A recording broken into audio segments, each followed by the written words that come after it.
ये वो मंजर था जिसने बीती रात पूरे देश को हिला कर रख दिया।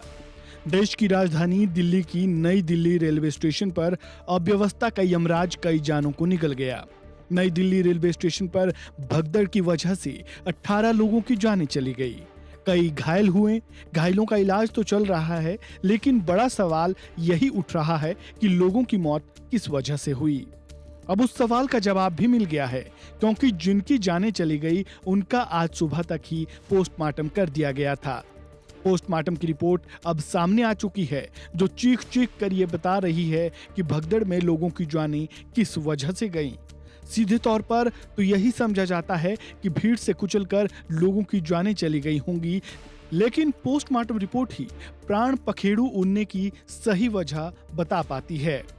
नई दिल्ली रेलवे स्टेशन भगदड़ में मारे गए लोगों में से 5 का पोस्टमार्टम राम मनोहर लोहिया अस्पताल, 10 लोगों का मौलाना आजाद मेडिकल कॉलेज और 3 लोगों का लेडी हार्डिंग मेडिकल कॉलेज में कराया गया।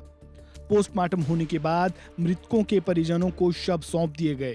जिन शवों का पोस्टमार्टम आरएमएल अस्पताल में हुआ, उनके जनसंपर्क अधिकारी डॉक्टर पुलिन ने जानकारी दी है कि सभी 5 लोगों की जान दम घुटने की वजह से हुई।